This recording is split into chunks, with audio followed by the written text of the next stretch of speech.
L'importanza di questo cantiere: fa sommergibili per la Marina italiana, ovviamente, ma questo Tikeren 1908 vende la Marina svedese, russi, brasiliani comprano gli scafi progettati da Laurenti. Qua vedete, ne vedete un'immagine dove si vede appunto il Tikeren in costruzione. Passiamo velocemente. Viene creato l'Otto Melara sulla scia dell'indotto industriale spezzino. Otto Melara 1905 viene fondata a Tikeren Terni e nasce appunto in un quartiere che viene appositamente bonificato, perché era ricchissimo di acqua, viene appositamente bonificato per costruire il cantiere della oggi Otto Melara.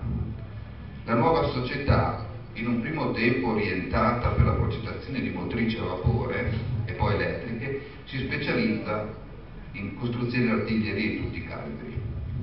Qua ne vedete, ecco, i cannoni del 76-40 realizzati sul progetto dell'Armstrong di Pozzuoli, proprio adesso il periodo della guerra mondiale, 1918 circa, e questo c'è una delle più grandi produzioni di questo. Allora, l'area si sviluppa in 135.000 metri quadrati e occupa più di 3.500 maestranze.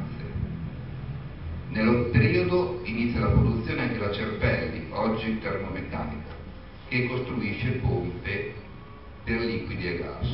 Cioè, allora capite, con la fondazione della Cerpelli si completava il terzo grande polo meccanico cittadino, nato intorno ovviamente all'arsenale militare. Abbiamo parlato di cantieri di costruzione navali, stabilimento per la costruzione di armi e macchinari, termomeccanica, e completa il circo che renderà La Spezia allo stesso tempo autarchica ed all'avanguardia della cantieristica, soprattutto militare. Intorno all'indotto nasce lo iutificio della Spezia, poi Montecatini, Pirelli, una delle prime ditte a fabbricare cavi sottomarini, che si insedierà a San Bartolomeo, in un'area che è poi occupata dai cantieri Imma. Allora, vedete, ho parlato dell'indotto sommergibile cannone, no? Che in navigazione verso il mare aperto. Allora, arriviamo al discorso che in prospettiva di un possibile conflitto italo-francese c'è un'ulteriore fortificazione della città. Io ho messo questa perché è un altro bellissimo documento d'archivio, anche questo mi pare che sia molto interessante. È una cartolina, però dice il pericolo del mare, no? Lega navale e quant'altro. Comunque in questo periodo si costruiscono le batterie di Monte Marcello, 6 obici per proteggere l'arsenale da eventuali incursioni provenienti dal Tirreno, la batteria Cascino, 4 obici e il potente Forte Cavour con 4 bocche da fuoco da 305. Allora, un rapido cenno e vado a chiudere perché sono stato molto bravo e molto veloce. Iniziano le licitazioni nel cantiere nel settore industriale metallurgico. La prima è la Flag, un'industria genovese che costruiva automobili, insomma mezzi da 4 ruote, che in seguito al licenziamento di 46 operai inizia le gestazioni, siamo nel 1908. A fine anno si avrà il primo sciopero del giugno del 1908, il primo sciopero generale, perché entrano in sciopero chi lavora nel settore industriale siderurgico perché vogliono protestare per la chiusura della Camera del Lavoro di Parma. E iniziano a sentarsi le maestranze del cantiere navale che vedete qui del Muggiano, seguite le operai del cantiere Orlando, dalla Carbonifera e a tutto l'indotto industriale.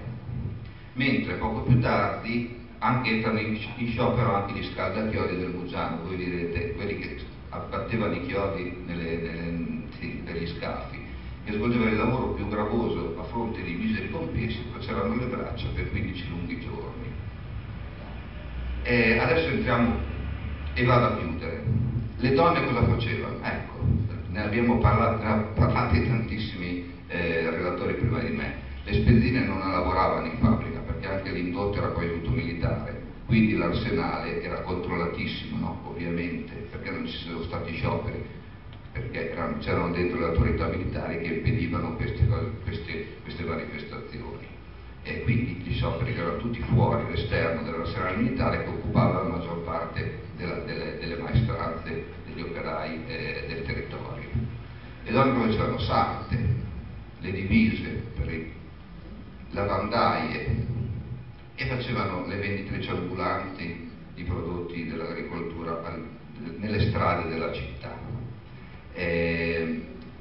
Allora, 1915, il Regio Decreto 795, la città viene sottoposta all'autorità militare.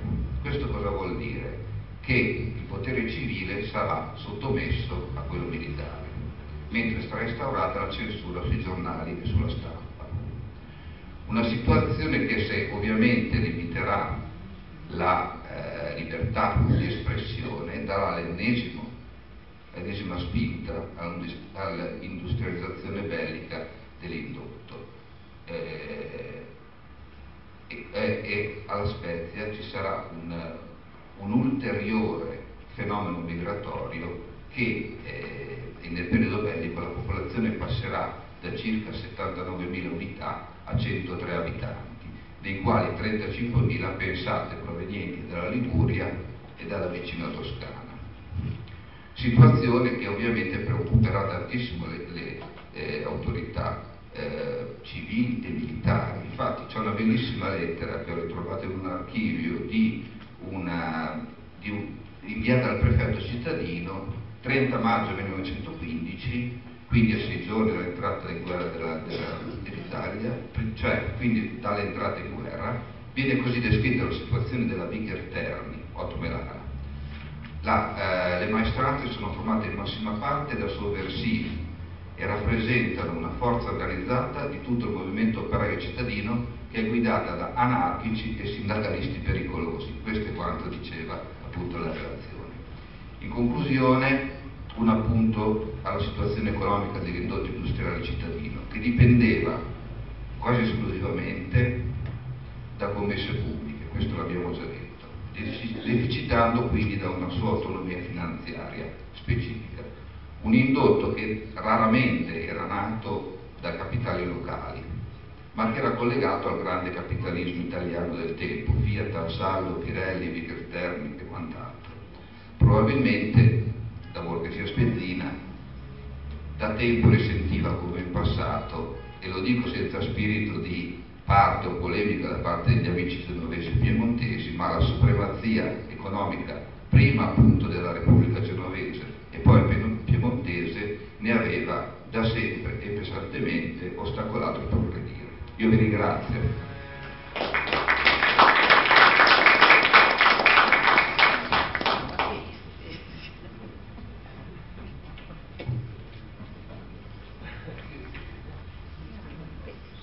Grazie a Stati Maestri e a Graziano Torelli per questa reazione a due, e chiudiamo in bellezza con la dottoressa Rosalba Petrelli dell'Associazione Italiana per il Patrimonio Archeologico e Industriale, che ci parlerà sempre dell'arsenale militare, quello di l'arsenale militare marittimo di Taranto e il rapporto con la città.